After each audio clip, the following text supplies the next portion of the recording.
Welcome to Church and State with Chris Ferrara and Brian McCall. It's been a couple weeks. I apologize. We couldn't do it last week. I was over in Europe at a conference and visiting family. But we had a lot of events while I was in Europe. As you may, I'm sure, know, the Pope died. So I get to say that Chris Ferrara is a state of vacantis this week. He is acknowledging that the See of Peter is vacant. But before we Actually, get it was vacant for 12 years by a pope who was validly elected and didn't really want to be pope. He wanted to be the head of an NGO. Right, who actually never really called himself Pope. But before we get to that, we'll talk about what's coming next. What do we think the conclave will hold? But before that, we have a case that's before the Supreme Court. They heard oral argument this week. It involves a school called St. Isidores, which is a Catholic virtual online school, but is recognized by the state of Oklahoma and receives public funds. Charter schools are publicly funded, education funds. And there was a lawsuit brought challenging this. Oklahoma Supreme Court ruled it was against the First Amendment. It was a violation of the First Amendment, and they appealed to the Supreme Court. So maybe let's just start, Chris, with putting aside what the court might do, which may not actually be what the Constitution says. What do you think the answer to this is? Do you think that if the school offers opportunities for charter schools to get funding, that a religious school can take advantage of that? Well, I think this falls under the decision in the Trinity Lutheran case, which involved a religious school being denied the benefit for playground equipment just because it was a religious school. There was no other basis for denying the benefit. And the general First Amendment principle here is you cannot deny a generally available benefit to someone or some entity simply because that person or that entity happens to be religious. So in this case, benefit is an educational subsidy, and it shouldn't matter whether the entity providing the education is religious. In fact, entanglement of religion would happen if the distributor of the benefit, in this case the state, had to examine the content of the curriculum that was being subsidized in order to determine if it's too religious. So the logic of Trinity Lutheran should require that this generally available benefit of an education subsidy for charter schools, it should be available to religious schools and secular schools alike. Otherwise, it's rank discrimination, as Justice Kavanaugh pointed out.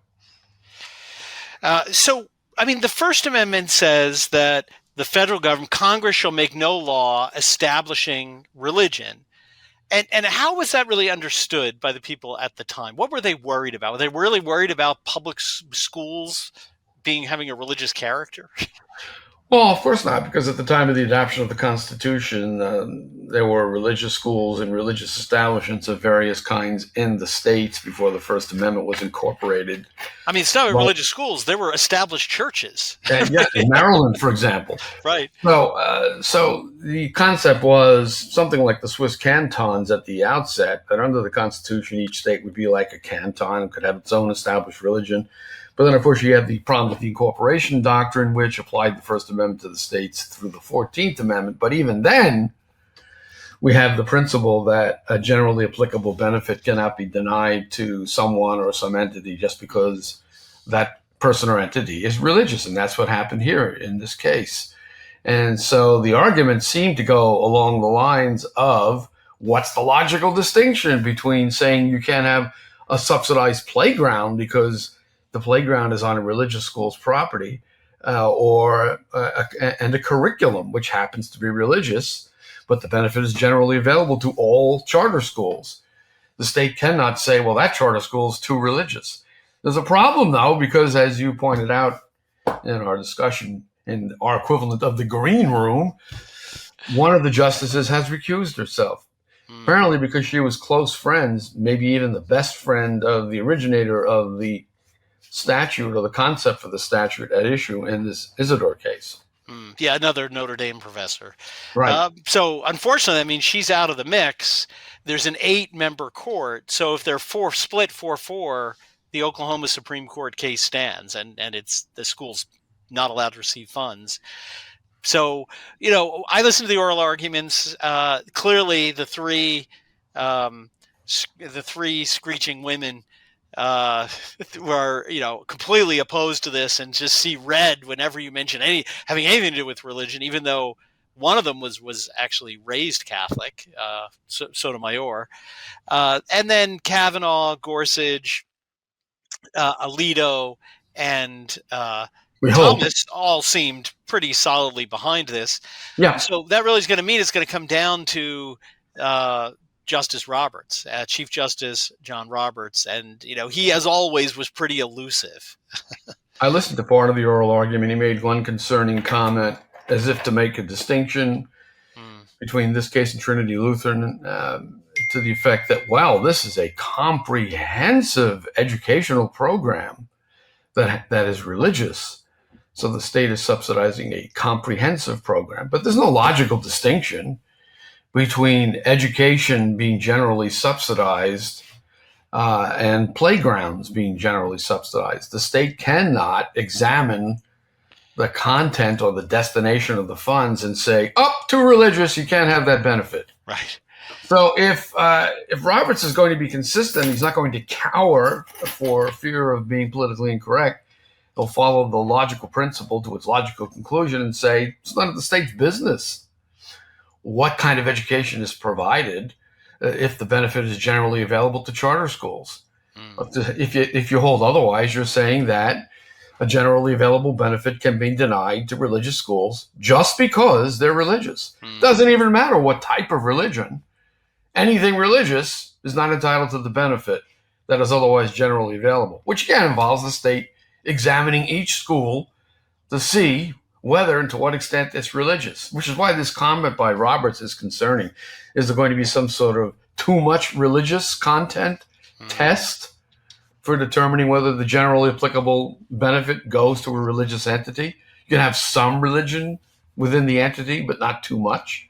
I mean, it's neither or. It's a binary problem. Either it's generally available or it's not. And again, though, that's how this Supreme Court went with the crucifixes on public property, right? They basically ruled you can have a crucifix on public property or a crash scene or 10 Commandments, as long as it's devoid of any religious significance. Well, the related question is, does the funding of the school make the school, the religious school, a state actor? Now, if the school were a state actor, then the state would be involved in religion because the state would be running a religious school, but the state is not running a religious school. I forget which justice it was. He pointed out that all kinds of nonprofit organizations, many of which are explicitly religious, for example, NGOs affiliated with the Catholic Church, get all kinds of federal funding, even though they explicitly proclaim that they have a religious mission, but they're providing services that are funded by the government. So according to the logic of the other side in this case, you can't even fund those organizations. So there really is no logical distinction. It's a generally available subsidy, and the government can't say it's going to be withheld just because particular recipients might happen to have a religious mission, or rather a curriculum part of which is religious, which is really what's going on here, because otherwise there is a standard education provided by these religious charter schools. And do you think this is an important case? Do you think it will have an effect outside of Oklahoma in this one? Titanic. Yeah. This case is titanic in its implications, because if the Supreme Court were to say there's no problem with the state subsidizing all schools with vouchers or whatever the form of subsidy is in this case, even religious schools, that's a body blow to the public education establishment. That's why the left has its collective hair on fire. They can't believe that this could happen, that parents could actually have a choice to have their tax dollars allocated to, perish the thought, the school of their choice, which might actually be religious or somewhat religious, or have religious courses as part of a secular curriculum. So, the implications are huge, absolutely huge. For many of them in the education establishment, I don't actually think it's about religion. I think it's about incompetence. I think they want a monopoly on public education because they want to cover up what a terrible job they've done. I mean, we've spent more on public education than any country in the world and have the lowest results in terms of outcomes. And if parents have a choice, can take their dollars elsewhere, well, they're going to take them because the outcomes from public schools are abysmal. I just want to share, actually, just as anecdotal evidence of this. A good friend that you and I both know, his wife provides tutoring to a public school system in New York City. Hi, Ann. So she went to, she goes, maybe people have an illness or have to be out of school. So she goes, this girl leaves the school, high school student, and she goes to her apartment where she's going to tutor. He says, what would you like to learn? She says, well, let's start with geography. She says, okay, what do you want to know about geography? Where is New York? It's where you live. Yeah, but like, where is it?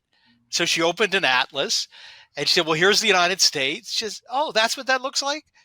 And then she, got to a smaller map and said, well, here's New York. Here's New York City. She goes, oh, I live on an island. This is the product of the educational system we've developed, where the person didn't even know they lived on an island. No, it's institutionalized ignorance, and the function of the public education system in this country, in this secular state, is to serve as a seminary of conformity, to turn out drone-like followers of the spirit of the age, which is basically, there is no truth. There's my truth is your truth, is everybody's truth, but nothing is really objectively true. And so we have to vote Democrat. Yeah. And they're terrified that if this is allowed to proceed, this idea of subsidizing charter schools, then it just might work. We might actually have education. Right. People might actually learn to think independently.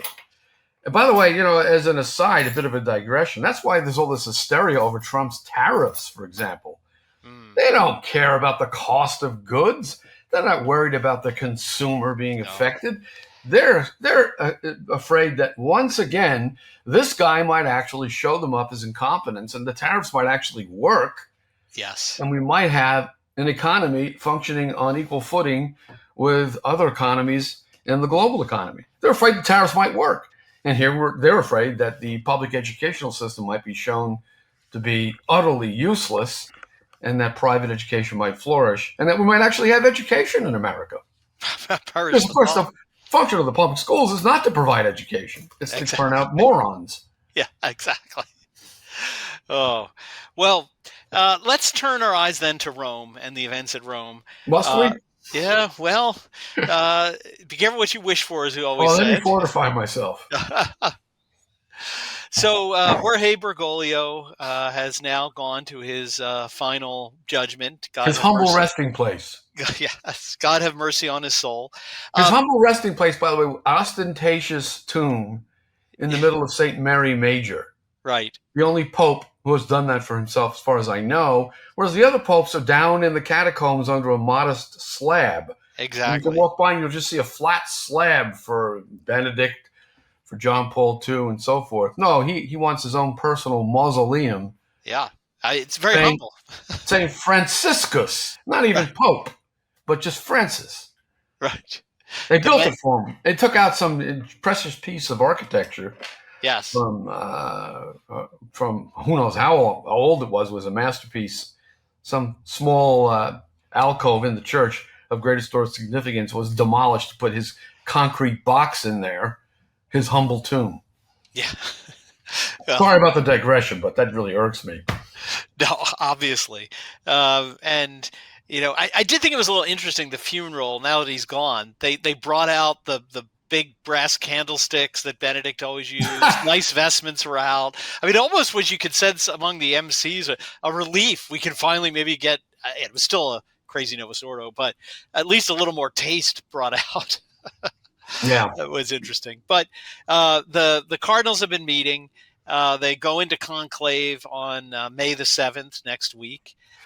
So, first of all, what are your predictions? What do you think? How long do you think they'll be? And who are the possible people that might emerge as the next pope? I mean, is any Pius the 11th or Pius the 13th going to come out of this?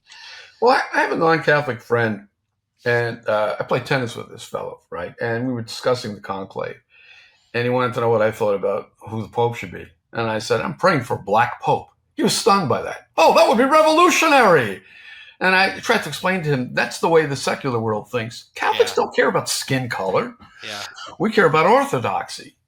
This is the only church that isn't racist, but is a universal society that has a long history of embracing all nations, all ethnic groups.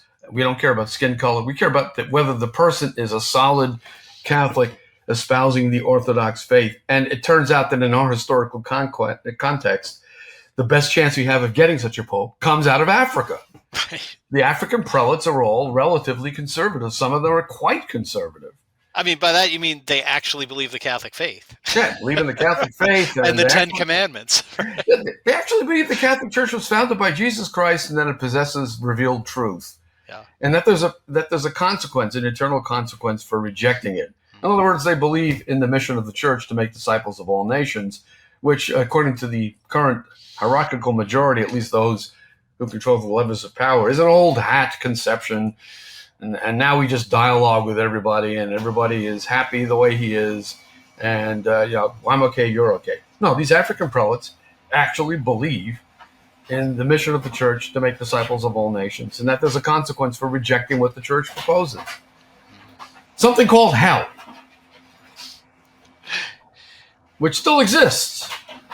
So that's why we're hoping for a black pope, because that's where the conservatives are coming from today, from the African continent. By the way, Pius XI, when he was Eugenio Pacelli in 1931, I might have mentioned this in a previous episode, was talking about the coming crisis in the church caused by the innovators that he saw all around him. And he predicted that one day people will be in the sanctuary and they'll say, what happened to the sanctuary lamp? Where have they taken him?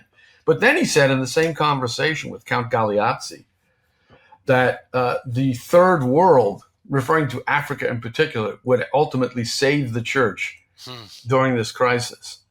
And that prophecy of his has come true to the letter. Let's hope this part of it comes true as well, as that someone from Africa emerges from that conclave. Or by some miracle, one of the prelates who are not from Africa. I would even probably be okay with Cardinal Dolan. Well, it's interesting you mentioned Dolan, though. As ludicrous as the man has been in many contexts. Yes. Well, interesting you say that, because there was an interview he gave to Fox News the other day, and it was interesting on a lot of levels. But one, the interviewer asked him, do you think we'll have an American pope? To which he responds, first of all, we've already had one, because to the rest of the world, we're all America over here. Right? But then he said, I actually think, no, I don't think we would have from the United States, because it's not really good to have a pope that comes from a real center of power, a superpower.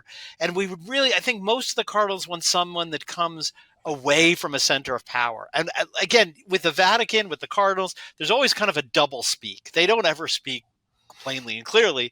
So what I read him saying is actually what you're saying. We need somebody from a place like Africa. We need somebody who's not tied to the power center as a lobbying effort for that. So I thought that was his subtle message.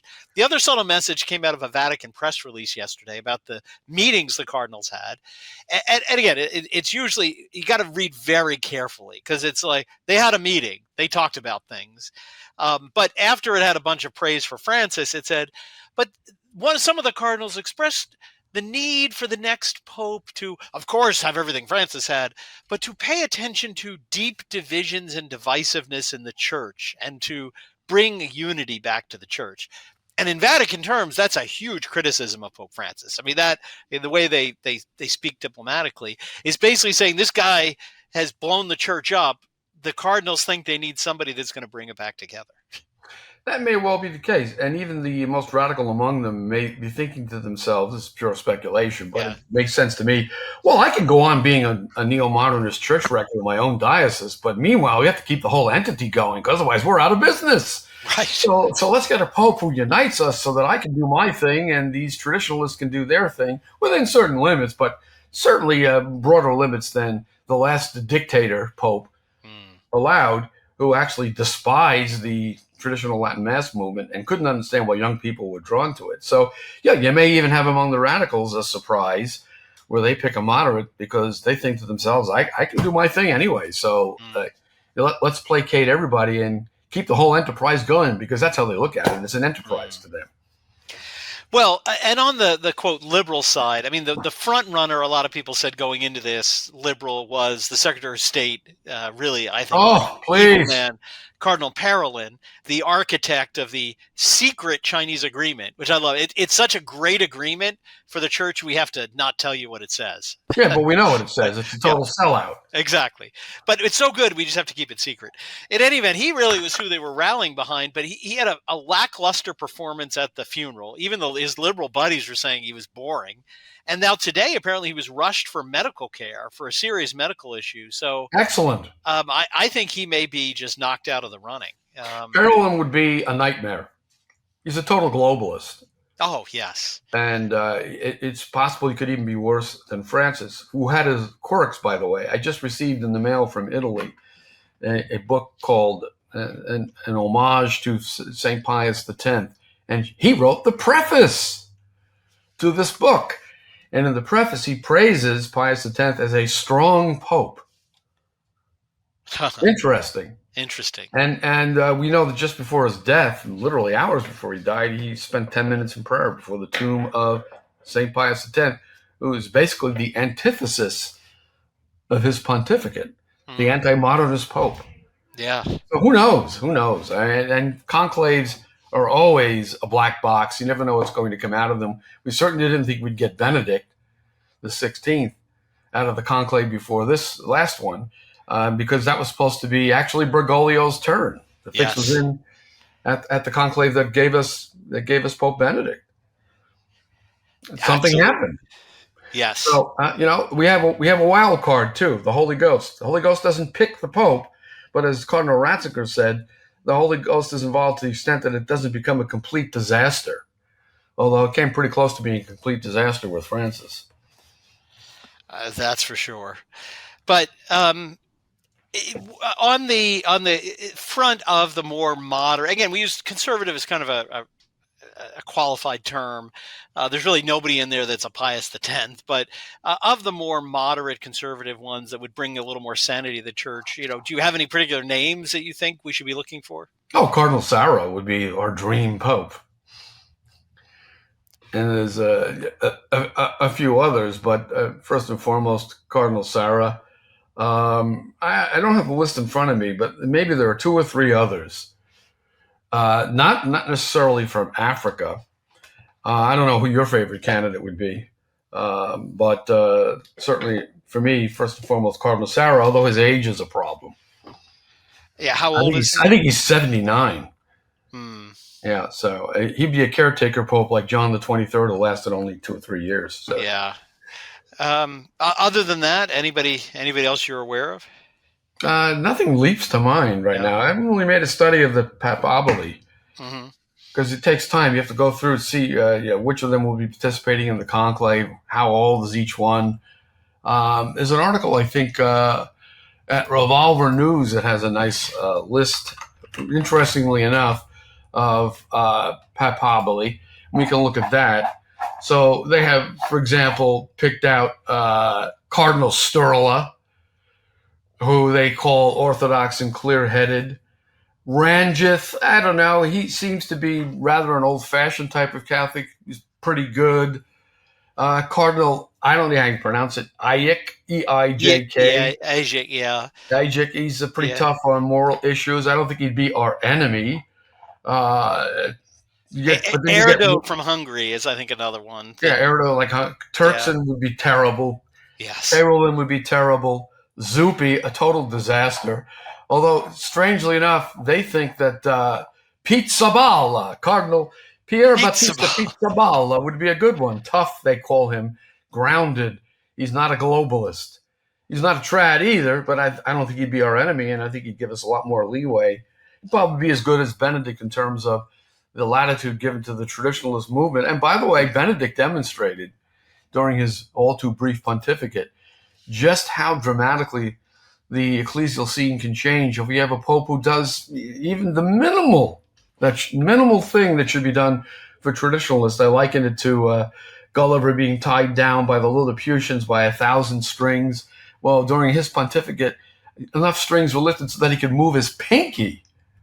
And he still brought about a tremendous restoration in terms of a Latin Mass revival all over the church. All the places where it was forbidden are suddenly places where it was welcome. And then, of course, he lifted the excommunication of the bishops of the Society of St. Pius X. And then, as I said, Francis, with his quirks, gave the Society of St. Pius X faculties to hear confessions all over the world. Yes. So, these popes that the names of which we've just rattled off, they're not hardcore traditionalists, but they might be along the lines of Benedict, and that would be enough to further the restoration that was going on during the reign of Pope Benedict. Yep. Absolutely. Well, look, we're going to keep our eyes on what's going on in Rome. As the smoke comes up, we'll do another edition here to give you our reactions to whoever it is that emerges from this. And, the most important thing, I think we should be praying every day that I don't know if I would pray we get the Pope we deserve, because that could be a little dangerous, given the state of the church. But maybe we get the Pope that God thinks would be the best for the church at this moment in time. Yeah, well, we're doing the novena to St. Catherine of Siena for that intention. Yes. So pray that novena, find it online and pray it. We're in the 4th or 5th day, so we'll be done by the time the conclave is underway. So how long do you think it'll take before we leave? 1 day, 2 days, 3 days? I actually think this is going to be pretty fast. My sense is the liberals aren't really organized behind a candidate, and people I sense exhaustion among the cardinals from the Francis pontificate, and therefore I think they may quickly coalesce around a candidate. So I predict the first full day, because they meet the first day, they take a vote at night, and then there's 2 votes the second day. I think by the evening of the second day, I'll make my prediction. I think we'll have it. When does the 2/3 majority cease to operate under the new rules? After how many ballots? I think it's over a week. It's a long time. Okay, good. Yeah, it's over a week. So the minority can block a total loser being made Francis II. Of course, we're going to know whether we have a big problem or not, depending on the name this new pope takes. Yes. If it's Francis II, forget it. Forget it, right? Or as my late Uncle Joe would say, forget about it. Forget about it. All right. Well, there you have it. Our view of church and state this week, and look forward to seeing you soon. Keep up the prayers for the conclave. Take care. God bless, and pray for a good outcome at the conclave.